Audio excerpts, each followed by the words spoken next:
This is Andy Gutierrez from StarWars.com, and you are listening to Coffee with Kenobi with Dan Zehr. This is the podcast you're looking for. This is Ashley Eckstein, Ahsoka Tano from Star Wars The Clone Wars and Star Wars Rebels, and you're listening to Coffee with Kenobi with Dan Zehr. Joining us today for a cup of coffee is multiple Star Wars author and the managing editor of IndieWire. I'm talking about returning guest Christian Blauvelt. Christian, welcome back to the program. Dan, so great to be here. Thank you so much. My pleasure. This is great. You and I text back and forth pretty regularly, mostly about sports, because sports is really fun, especially when you're a big Tampa Bay guy like yourself. My goodness, you've had a great couple of years. It's been quite a run, I have to say. I grew up in the Tampa Bay area. I moved back here at the start of the pandemic, and I'm going to be here, for indefinitely for the foreseeable future. My job, IndieWire, is allowing me to stay here, which is great. And I'm really happy about that. And that this would coincide with the sports renaissance is just an amazingly serendipitous thing. It's a great time to be in Tampa Bay. It certainly is. And then you have a certain Tom Brady, that doesn't hurt either. It does not hurt.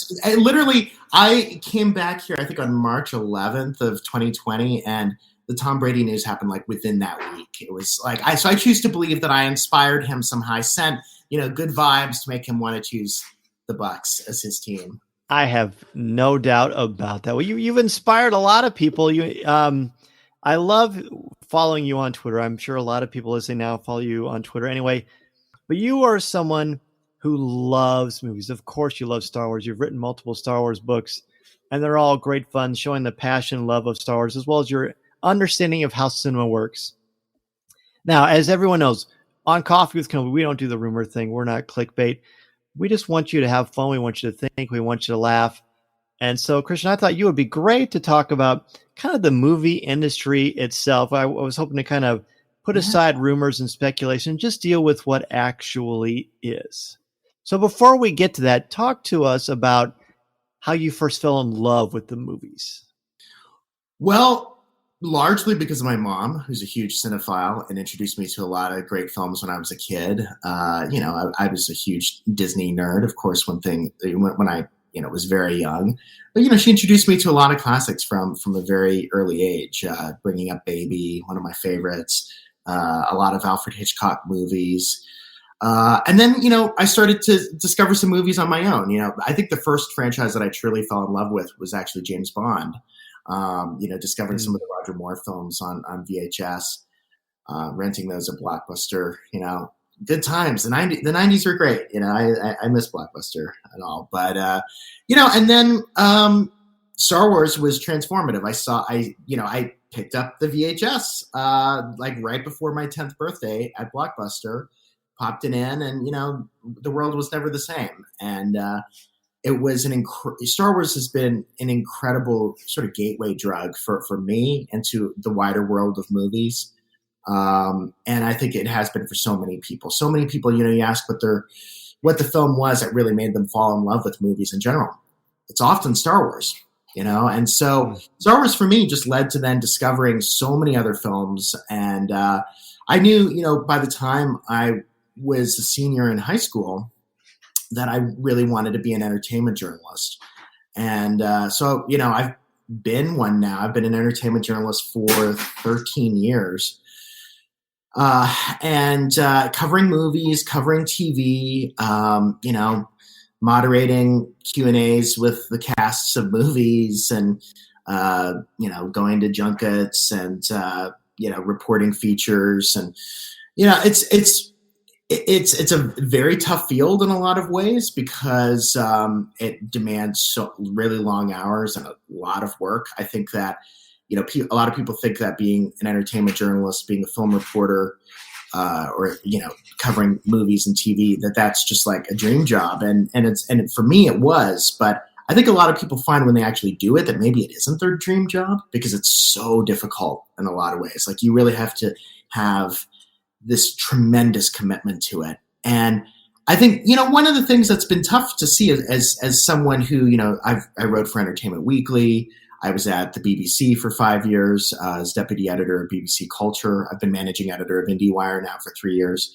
One of the tough things to see is just how a lot of entertainment journalists, or people who at least claim to be, don't really live up to their mandate and love to just, instead engage in the rumor mongering and this gossip peddling, and like to just, make assumptions and read into things that aren't there, that aren't really supported by the facts or evidence.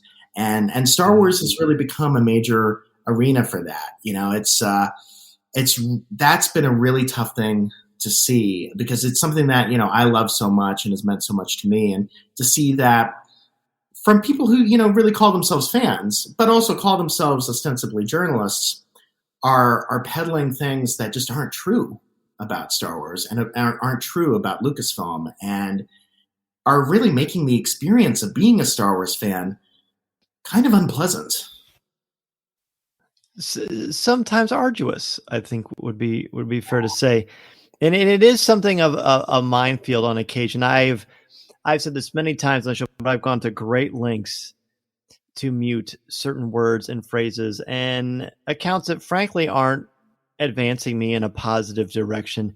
Yeah. And one of the things that has always been something that I've been very clear about for the 8.5 years of doing Coffee with Kenobi is I like to deal with what is and what was, not what could be or what might be or what is supposed to be, because that's just not fun for other people. They like doing it, and I think that's wonderful.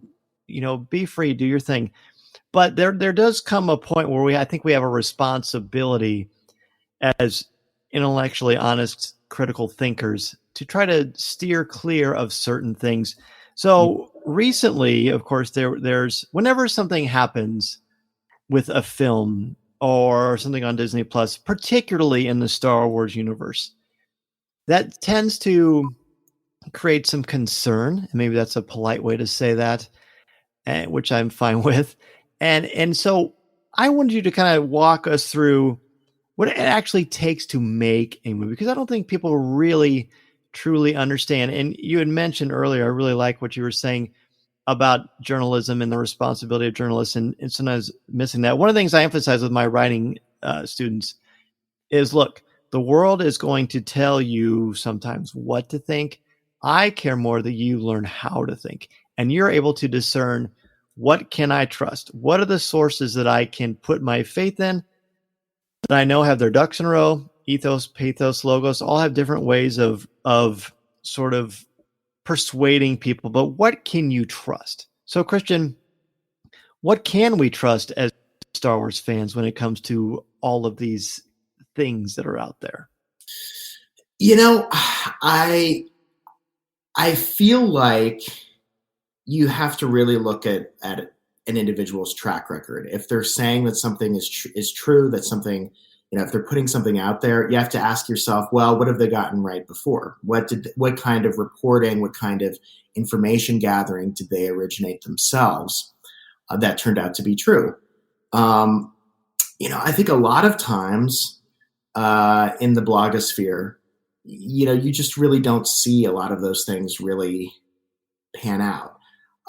Sometimes some things turn out to be true. Some things, but in some cases they might even be coincidental. I remember that right after Disney bought Lucasfilm, maybe we're talking like early 2013, like there was, a rumor that, there was going to be a Yoda film and there was going to be a Boba Fett film. And I think it was Anthony Bresnikan at EW who originally initiated that reporting. Now, Bresnikan's a solid source. He actually has, he has originated some really strong reporting over the years. But, the thing is, I think what you have to realize is that, and I think Bresnikan would say this too, is that those were just two of, like, I'm sure many projects that they had in development at the time. And the way that a studio goes about developing projects is that they have many different ideas. Maybe a filmmaker or two comes to them. Maybe there's a filmmaker they really want to work with. Maybe there's just like the most kind of like prototype level musing about, let's do a movie about Boba Fett. And let's see if we can develop that into something. Let's see if we can find what the story is there. Well, maybe the story isn't there, or maybe the director that they were initially, thinking of, like Josh Trank, maybe they decide that they're not on the same page with the vision, and they go in a different direction. None of these things are unusual. I mean, this is just the way that movies go about being made, that, you have ideas, you have an exploratory phase, you have budgets set aside for these exploratory phases. We're talking like well before pre-production or anything. We're just talking about like development. And Lucasfilm has a whole like story development team that just, generates ideas, fields ideas, figures out what kind of stories they want to tell. Someone like Zack Snyder around that same time, it was rumored that he had a Star Wars story in the works that was going to be like a Star Wars version of Seven Samurai. Actually, that was true. And but it was kind of an idea that originated with him. And ultimately now he said at least that he's like spun it off into something else entirely that isn't a Star Wars story at all, has nothing to do with Lucasfilm at this point. So, ideas come from everywhere, and to read so much into them, like the thing that we're, primarily reacting to here is the news that the Rogue Squadron film, really excited about, Patty Jenkins directing, a centerpiece of the Disney Investor Day presentation last December, that it's probably going to be delayed. It's been taken off the release schedule because Patty Jenkins' own involvement in the production has been delayed because she's working on other things. She has a Cleopatra film that she's developing with Gal Gadot.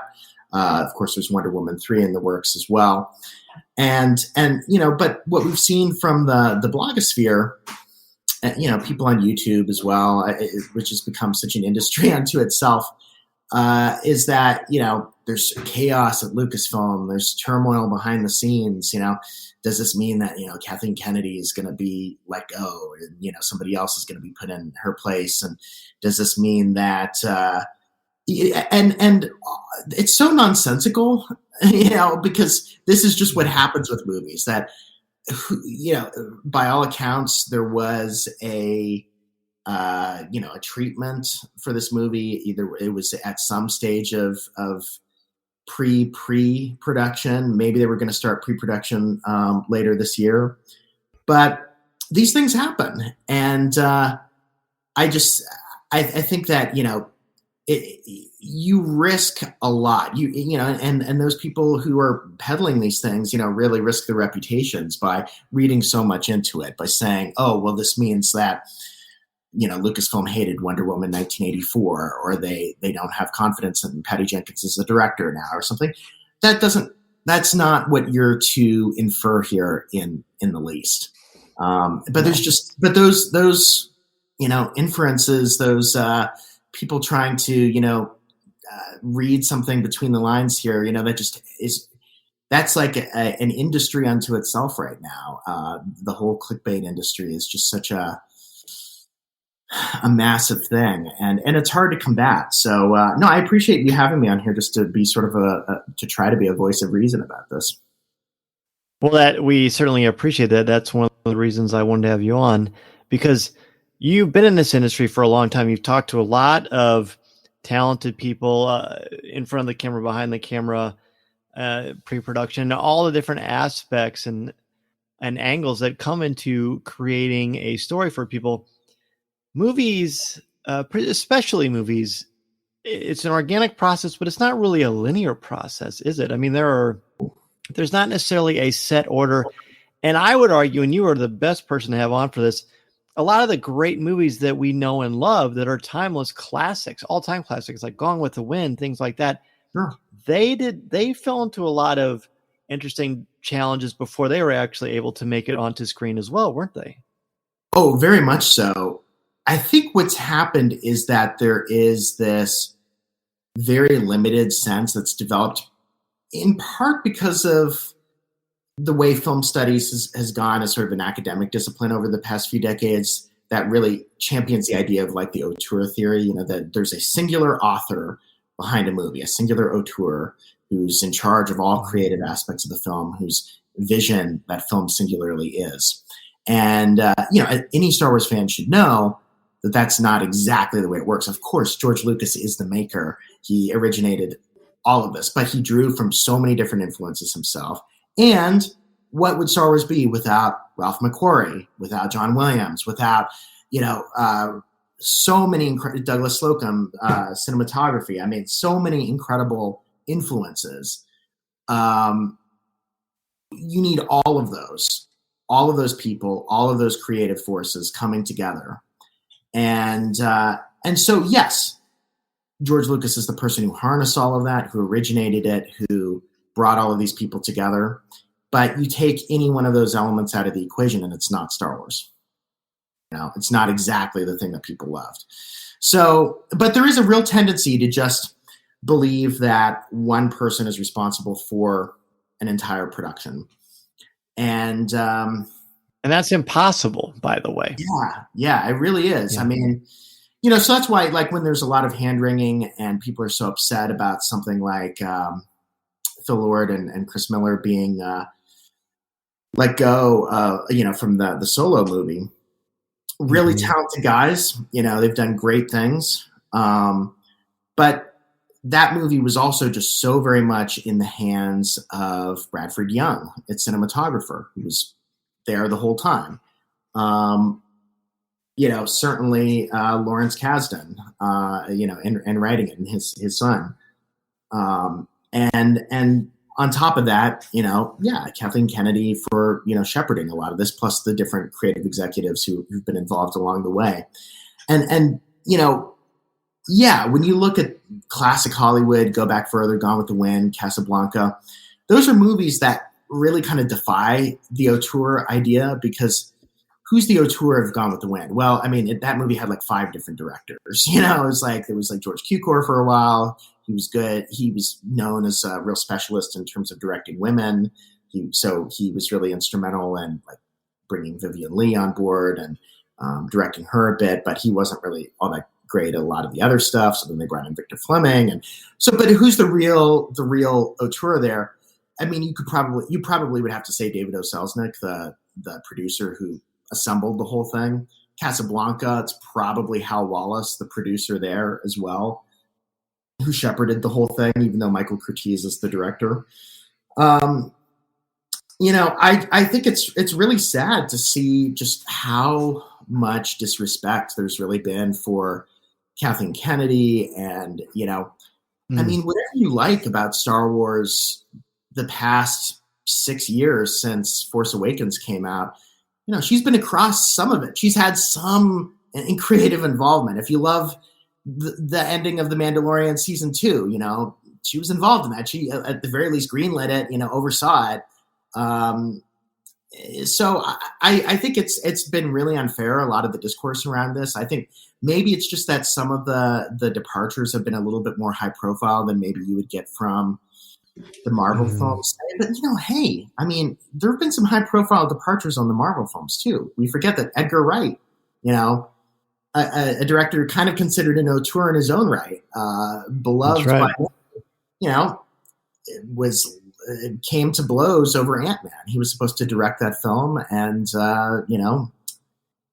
walked away or found himself ousted, and whatever you choose to believe, basically just, wasn't directing that movie, and they didn't want his particular vision. So, there's been some turmoil with the Star Wars productions in that regard, I guess. Lord and Miller being let go of Solo, and whatever, was happening on Rogue One. But generally, it seems to me like that has been the result of Kathleen Kennedy really actually wanting a filmmaker-led process here, a filmmaker-first process, that these aren't just movies that are meant to tick boxes, that are meant to fit into some overarching storyline. They're actually meant to be something of the personal expression of the filmmaker. And if they don't, ultimately, they may disagree about that and they may part ways. But, the fact is, there's been a lot of stuff that people have liked that's come out of Lucasfilm in the past few years, and I think that's just something that we're not really celebrating enough. And so often it's just the really voices that come to the surface, and that's all we hear. And that's very sad. It makes it rough being a Star Wars fan. I mean, I find it difficult really to be a Star Wars fan in a way, because at this point in time, which is something I could never have said before now, just because there is just so much negativity, and it's coming from the fans. Yeah, a lot of good food for thought here. I've met Kathleen Kennedy a couple times. I'm sure you have as well, undoubtedly. And I've found her to be intelligent and charming and just very commanding present. I've never understood why she could be disparaged unless there's sexism involved. I'm sure there's some of that as well. Or same with Pablo, our buddy Pablo Hidalgo, who is a prince of a guy. He would even say that he's not exactly someone who likes the spotlight, and there's no question about that. He definitely does not. When you attack people that legit, like the argument to me is, look, I know that you care about Star Wars. Not only do they care about Star Wars, they've made it their life. It's actually how they feed their families. Yeah. Do you think they're going to do anything to make it anything less than the best they can possibly make it to be? Yeah. I've never understood that vitriol. And I've also never understood like why we continue to have this determination that there's some behind the scenes wicked chess match between Rian Johnson and J.J. Abrams and whoever else. And the collective organic nature of storytelling. I mean, people who have read their Star Wars history and the J.W. Rinsler amazing making of books of the original trilogy. Look, George changed a lot of stuff. The idea of Darth Vader being Luke's father wasn't until much, much later. Well, after A New Hope, maybe some sprinklings, but it wasn't concrete until The Empire Strikes Back. Yeah. Luke and Leia being brother and sister, that didn't happen until Return of the Jedi. Sometimes it's hard to think, if these movies were made now, undoubtedly these would be the kind of things that some people would be very, very upset about. But this is how stories work. This is how stories are told. Yeah. And it's just, so everyone should take it and for whatever it's worth, for me, just a deep breath, because like what you like. If you don't like certain things, that's great. I made no secret that The Rise of Skywalker is not my favorite Star Wars film. In fact, it's my least favorite Star Wars film. And I have my reasons for that. But at the end of the day, I can still find pearls in it. There's still a lot of joy in it. I still met Harrison Ford at the premiere because of it. So all great, great things. Absolutely. But I've got 10 other movies I can watch anytime I want. Exactly. And that's the thing that I would hope for Star Wars at this point, is that since there's so much Star Wars being made, that if something doesn't work for you, Rise of Skywalker, for instance, just know that you've got so many other films there to watch. You've got now Star Wars TV shows to watch as well. You've got so much else to enjoy. Star Wars shouldn't ever get too big to fail. I think it should be allowed to take risks and stumble sometimes. Yes. And that's a good thing. That's a healthy thing creatively for a franchise. But I think what you're getting to is that storytelling is iterative. It's something that, doesn't just emerge fully formed. You don't just, I'm going to start writing the screenplay and the movie is perfect. It's done. No, it doesn't work like that. There needs to be room for inspiration and innovation and, some kind of brainwave. And I think that's just something that, a lot of these more negative fans and even people calling themselves journalists don't quite understand. Think about the Kenobi series. That's like a really great example of like that was put on pause for a while too.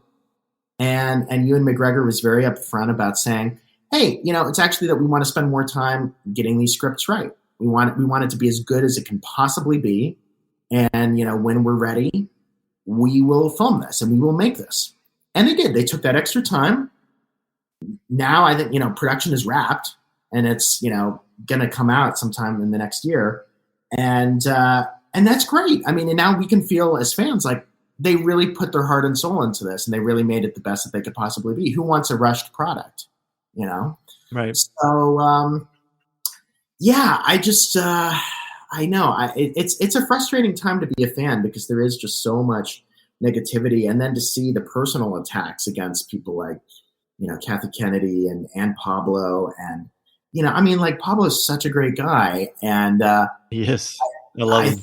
Yeah, the best. I mean, the best sense of humor, so wry, and you know, I compared him to. I told him once he reminded me of Mark Twain. It was his humor, and it's very true. It's that kind of dry, you know, observational wit that he has, and yeah, I would like to think that, you know, maybe things will calm down. Just like if we just had like 10 Star Wars TV shows coming out in the next few years, which we basically do, you know, maybe just the sheer overload of it will kind of level the playing field a bit. It's like there won't be so much riding on just one property. There won't be so much riding on like a Rise of Skywalker or whatever. You know, maybe that'll help. But yeah, something about this franchise elicits something, you know, from fans that no one. Something primal. Yeah, it's primal. Yeah. It's I've never quite been able to put my finger on that. And that's probably a good thing because it means you don't have that mindset, you know? Yeah, I really believe there's such a great community out there, and there's a very loud minority of people who are frustrated but are not expressing. You know, Emmanuel Acho, who I love, he says, you know, when you get mad, don't raise the volume of your voice, raise the level of your intellect. Ooh. And I wish that was the recipe that we could do. And we can do that, everybody listening. And, you know, and Christian does that. I do that. It's just the level of discourse, you know, think of a way to express your frustration or something that you don't like intelligently. Yeah. Think about it with kindness. You can dislike things and still be kind and not make it a personal attack. At the end of the day, these are just people doing a job, doing their thing. If things really frustrate you, then Twitter, God has given you a gift in Twitter, and that is called the mute button. Yes. And you can mute words, and you can mute phrases, and you can mute hashtags, and the stuff that drives you nuts, you will never have to see. Otherwise, you know, really, what's the point? It should be an escape. Ultimately, at the end of the day, we love Star Wars. We love Star Wars. We've dedicated a lot of our lives to it. But at the end of the day, it's supposed to be an escape, and it's supposed to be fun. If it's not fun, then perhaps take a break. Exactly. That's exactly how I feel. And, you know, except don't take a break from Coffee with Kenobi. We're always going to be here. Exactly. Coffee with Kenobi will always be here. And you guys should always listen. But it's like, you know, if Star Wars is not making you happy, you know, legitimately, then okay, yeah, find something else. There's a world of entertainment out there, a world of storytelling, a galaxy of storytelling out there for you to find in other directions. That's great, but please do that. You know, realize that there are other options out there as well. But I think what is also really upsetting is just seeing the economy that's built up around this sort of like clickbait commerce. You know, where all of this negativity is monetized. And yeah, that's a harder thing to break through. But yeah, generally what you're saying, it's like, you know, bringing it back to sports. You know, my beloved baseball team, the Tampa Bay Rays, bombed out in the first round of the playoffs this year after a 100-win season, their best ever. Yeah. But the fact is, you know, I couldn't be that upset about it because I'd had too many great moments to savor from the season that had just wrapped up. And also, it's like sometimes even for something that you really love, like that for me, that a team, it's better to enjoy it as kind of like an entertaining diversion rather than as an all-consuming passion. You know, all-consuming passions can be very taxing on whatever it is, on every level, you know. And I would suggest to a lot of Star Wars fans, you know, let's turn down the temperature. Let's take a deep breath. And, you know, if this isn't working for you for a while, find something else to enjoy for a bit, you know, and realize that these are stories that are meant to entertain and divert and lose yourself in for a bit. And, if it's not doing that for you, there are other things out there. And then maybe you'll be ready to come back to Star Wars in a bit. That's right. There are plenty of wonderful things out there for you to enjoy, to make you think. Let's go ahead and take a quick break, and we will return with more from Christian Blauvelt. This is Coffee with Kenobi. This is Vanessa Marshall, and you're listening to Coffee with Kenobi.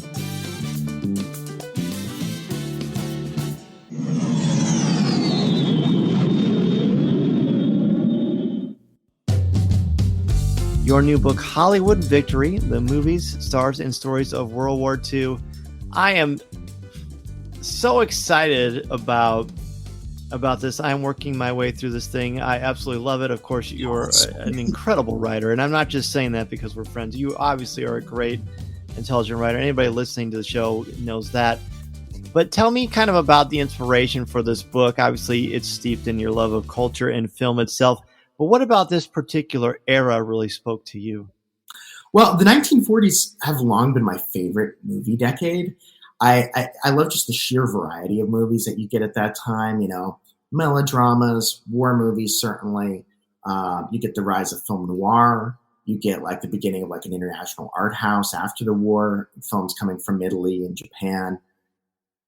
And, on top of that, on top of all the interesting stuff happening in the movie industry, you have the most endlessly fascinating story in World War II, which you could spend lifetime after lifetime just devoting yourself to studying it and barely scratch the surface.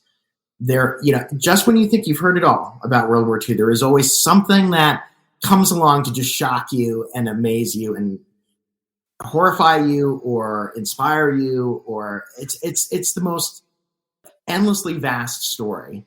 And Hollywood's involvement in that is the subject of Hollywood Victory, the way that the American movie industry came together at all levels to really support the American war effort.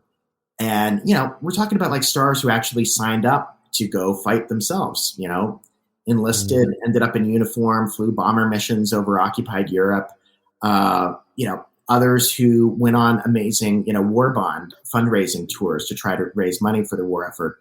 Some who lost their lives, like Carol Lombard, Clark Gable's wife, an amazing actress in her own right, the great film like To Be or Not to Be, which is like one of the most blistering satires of Hitler and the Nazis. She's so great in that. But she died just 6 weeks after Pearl Harbor in a plane crash coming back from a war bonds fundraising tour.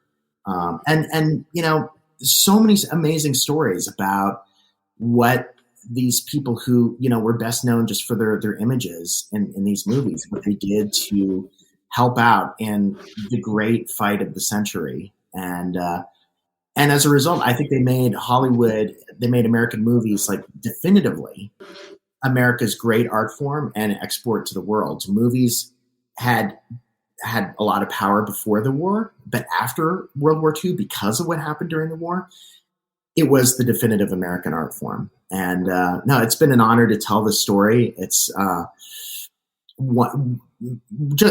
can say definitively, it is my favorite thing that I've ever written. And I'm just so wonderful that you're reading it. What part are you up to, if you don't mind my asking? I'm just through the opening chapter. Oh, I'm just pouring into it because I kind of think of this as my Christmas read. There's always one book during the holiday season that I like to pour into, and then the 40s has got a bunch of great Christmas movies, and things as well. So I don't know. I'm hoping that one day you'll write a book about Christmas movies. Selfishly, because I would love that. I have to tell you, I would really love that because I love Christmas movies too. And what's so funny is that in the 40s, they often would release those Christmas movies like in June or July or August. They would release them at really weird times, like Miracle on 34th Street, which came out in 1947. That was released like in June. Holiday Inn. I don't think I knew that. Yeah, Holiday Inn, which was released in 1942, it was released in August of that year, and so. That was when, like, what about White Christmas? Was that the 50s or was that 40s? So the movie White Christmas was in 54. So I think by that point they were starting to actually release these movies more at Christmas. But the actual song "White Christmas," was inaugurated in the movie Holiday Inn. Of and course. so, like when that came out in August of 1942, then that song started to become a hit, and it was basically a hit for like the whole rest of 1942. But it just for the rest of our lives.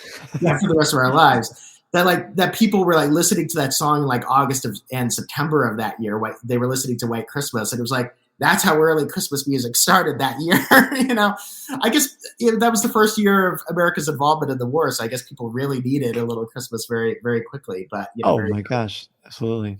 Yeah, but no, I think that's so cool. No, I'm loving it. I'm loving your prose, and I mean the research itself.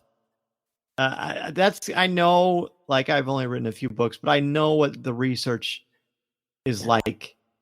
And to me, that is half the fun. It is because you get to learn. I tell students, you really want to learn something, teach about it or write about it, because you will remember it in a way that you never would have otherwise. And I mean, I'm sure. So what did you learn through your process of writing this book? It was so interesting because I had done most of the research before COVID. A lot of these films I'd already been a fan of for years on end, but a lot of the films from that period. But most of the research I had done before COVID, and then there were still a few lingering tidbits to put together once like the lockdowns were beginning last March and April of 2020. And I think that ultimately my takeaway was just the commitment and the collective notion of sacrifice that people really had at that time, which frankly stood in contrast a bit to what we were going through during COVID, during those initial stages, and still are. I think the things that blew my mind the most were just that there were only 139 cars sold to the American public, like between 1942 and 1945. That like every car that was produced, was like a military vehicle that went to the military, and that people were okay with that. People were okay with not, being able to ever get a replacement tire for like 3 years because rubber was so scarce, because Japan had invaded Indochina, Malaya, the countries that became Indonesia, and Vietnam and Cambodia, and where rubber was grown. Back then there were no synthetic rubbers or anything. So, people had just like, if you blew a tire, that was it. You were done. You had to wait years possibly to get a new one. And that people were okay with that and understood that was what was required of, that sacrifice was required to defeat this threat, I think was so extraordinary to me. And that, Hollywood actors even, were willing to leave their careers behind, join up, to fight, see danger, put themselves in harm's way, and a few died, like Carol Lombard, like Leslie Howard from Gone with the Wind. He was shot down. His plane was shot down by the Luftwaffe in 1943. He was killed. And that people really saw themselves as all being part of one common shared destiny. That was really interesting because, COVID, let's face it, we're living through the biggest crisis since World War II. And, the response has been very different in a lot of ways. But so then, the actual writing process, began like once we were fully in lockdown and everything. And that was, it was meaningful in a way to be able to escape from what was happening at the present moment into, these warriors, because there is something really powerful about that sense of unity that was felt at that time. And it was a time when, you knew so clearly who the enemy was, what was right, what was wrong. We live in a world now with a lot of shades of gray, and it can be a lot harder to figure out, who's telling the truth, what's right, what's wrong. So I think you mentioned earlier in the show, looking at the track records of people, knowing who to trust. The biggest way to avoid clickbait to me is just don't click it, or don't if you quote a tweet with the article there still, then you're still feeding it out into the zeitgeist. And I always tell people, just don't tweet that stuff. Don't comment on it. don't put logs on that fire. Let it dissipate. To me, if it comes from people you trust, who are not in it for clicks, but they just want to pass on information. If it comes from Disney, if it comes from Lucasfilm, if you see it on StarWars.com, then you can trust it. And I feel like Variety is probably a pretty safe bet as well. I think they're responsible. But other than that, I don't know. Until I hear something official from Disney or Lucasfilm that there's major jeopardy or something is wrong, then I am not going to panic. I'm just going to put on something else or spend time with me. Definitely. I mean, I think these days, you're good to trust Variety, The Hollywood Reporter, Deadline, my own site, IndieWire, of course. I would say as definitely, well. Of course. The New York Times, LA Times. These are legacy publications. Even IndieWire has now been around 25 years. And I would say that, they are legacy publications for a reason. And, you're probably in good hands if you're reading their reporting. Agreed. Even like yesterday, I was seeing stuff being shared about Chloe Zhao is directing a Star Wars movie or whatever. And that's like another example of I'm sure those conversations have happened. I'm sure she's talked to Lucasfilm about this. What major director of her caliber has not talked to Lucasfilm at this point about it? Exactly. So it's but that's not the same as this is definitively going to happen. She's going to direct a Star Wars movie. I don't know would she want to? I don't know. It's but if that had been coming from Variety or The Hollywood Reporter, I would definitely have taken that with more than a grain of salt. I would have listened to that much more closely. But it's I don't know. But that clickbait economy is not going away. I just think it's important to train people who are fans, the people listening to this podcast, to become really savvy media consumer. Listening to Coffee with Kenobi, you are, with Dan Z, the podcast you're looking for. This is...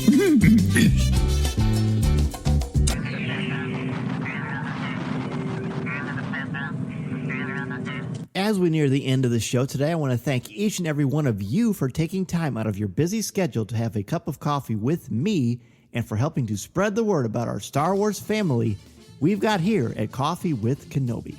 Be sure to tune in Monday night on Facebook Live at www.coffeewithkenobi.com/live or www.facebook.com/coffeewithkenobi and have a cup of coffee, tea, or any beverage of your choosing with me as we continue the conversation.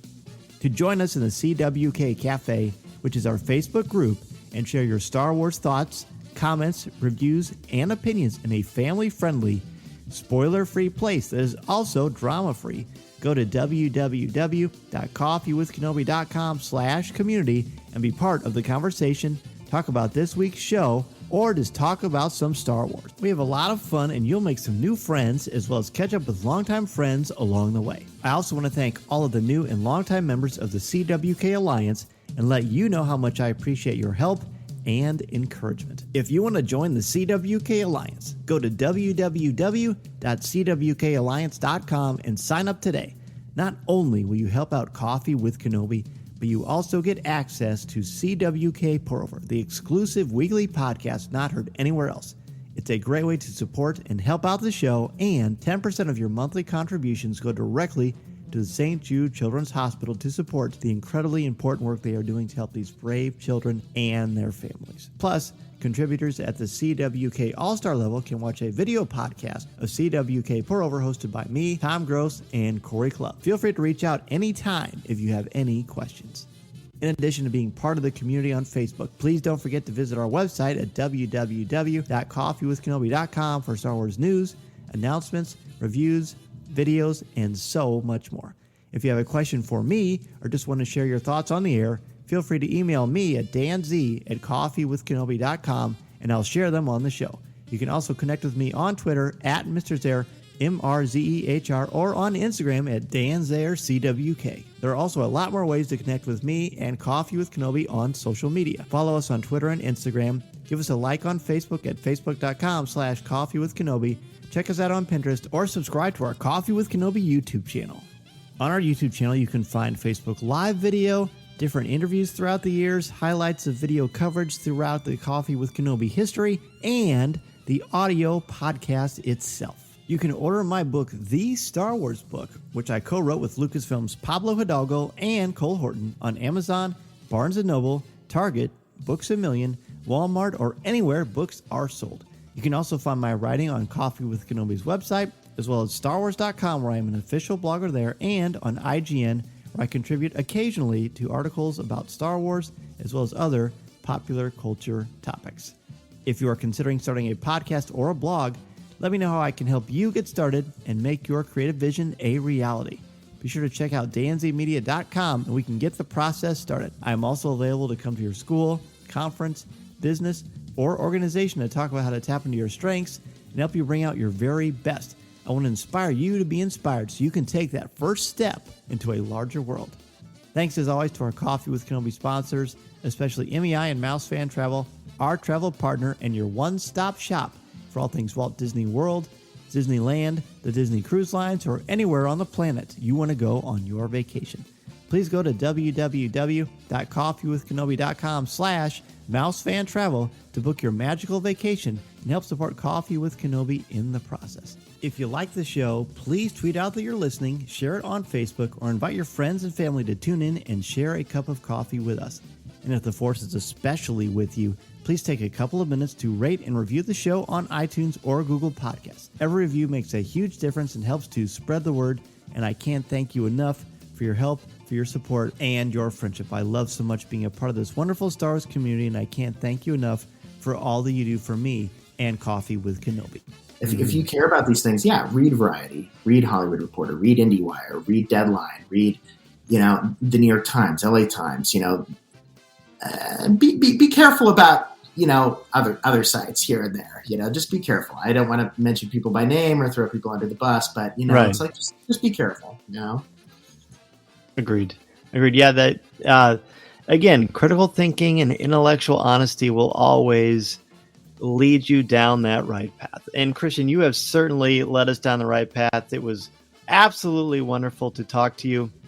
Be sure to pick up Hollywood Victory, the movie stars and stories of World War II.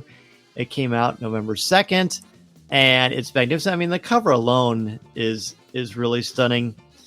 Seriously, buddy, so great to talk with you and to pick your brain, talk some Star Wars, talk sports, talk about how movies are made. Where can people reach out to you if they want to continue the conversation?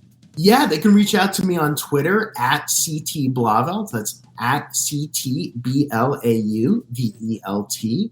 I'm also on Instagram at just my name at Christian Blauvelt. And please, check out what we do at IndieWire, IndieWire.com. That's INDIE, wire.com. And you'll see my byline on there and the byline of my equally talented, if not more so, writers who produce incredible work every single day. And we try to live up to the standards that, sometimes you don't see elsewhere on the internet. So please come and check us out.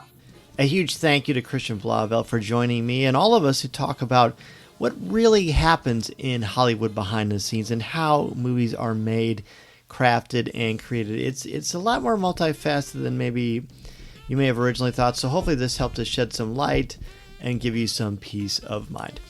And thank you so much, everybody, for your support. Last Monday, I did not have CWK Live because I was giving a keynote address at a conference for librarians, helping them to find their authentic selves in their library or a classroom. If you, by the way, have a conference or a business or an organization or a school, and you need a speaker, please let me know at danzmedia.com, as I mentioned a few moments ago, and I'll be happy to come there and give a similar talk or something that you would like to hear just for your specific conference. I will see you Monday night for Facebook Live as we give our top 5 favorite moments from The Ninth Jedi. It's going to be great. I really missed all of you and having that extra show this week, so be sure to look for that early next week. Have a wonderful weekend, everybody, and remember, this is the podcast you're looking for. This podcast is not endorsed by the Walt Disney Company or Lucasfilm Limited. It is intended for entertainment and informational purposes only. The official Star Wars website can be found at www.starwars.com. Star Wars, all names, sounds, and any other Star Wars-related items are registered trademarks and or copyrights of Disney and their respective trademark and copyright holders. All original content of this podcast is the intellectual property of Coffee with Kenobi unless otherwise indicated. This is the podcast you're looking for.